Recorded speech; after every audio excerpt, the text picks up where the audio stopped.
ঋণ কোনো জামানত দেওয়া ছাড়াই নিচ্ছে।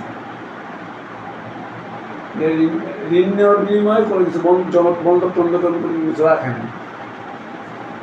সেই ঋণটা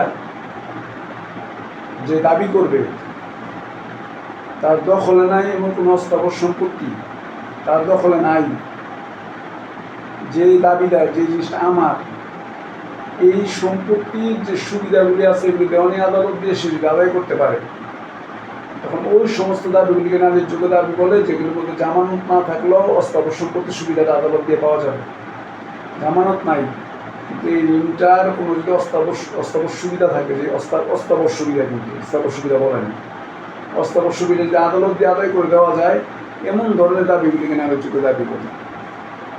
ডাইরেক্ট ঋণ নিচ্ছে, বিনিময় অস্থাবর দেয় নাই। এখন এটার যে ঋণের প্রেক্ষিতে সে যে কোনো সুযোগ সুবিধা পেত, ঋণটা নেওয়ার প্রেক্ষিতে সুবিধা পেত, এই সুবিধা যদি দেওয়ানি আদালতে আদায় করে পাওয়া যায় ঋণের বিকল্প হিসাবে, তখন সেটাকে বলে নারীর চোখে দেয়। অর্থাৎ আমরা যে দাবি দাবিগুলি করি সবসময় তো জামানত দেই না, পরিচিত অনেক আমরা দেই না বিনা জামানতে। যদিও মুসলমান ধর্মের নিয়ম কি, বিনা জামানতে কোনো কিছু দেওয়ার নিয়ম নেই।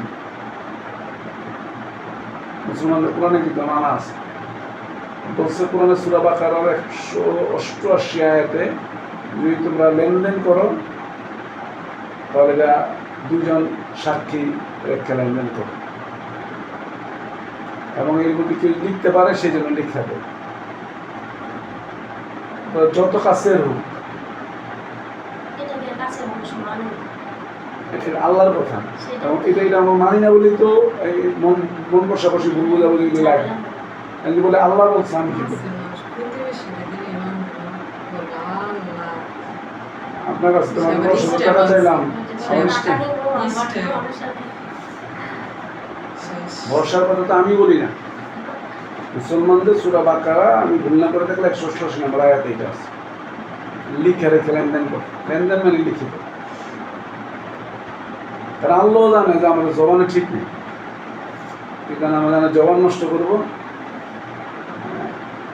জবানে ঠিক। এই জন্য আমরা জবানকে ভালো রাখার জন্য বিভিন্ন ধরনের উসি রাখছি।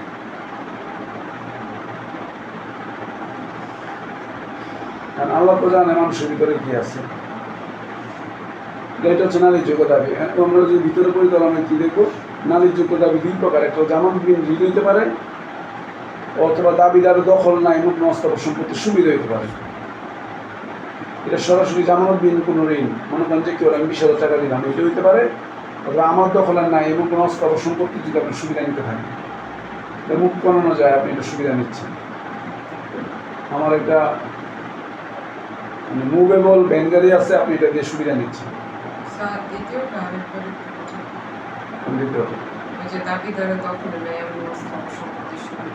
ওই যে বললাম যে আমার একটা ভ্যান গাড়ি আপনার দখলে আছে, এটা দিয়ে আপনি যে সুবিধাগুলি নিতে আসছেন, এটা আমি আদালত দিয়ে আমি আবার আদায় করে নিতে পারবো। আমার দখলে নাই কিন্তু আমার কি,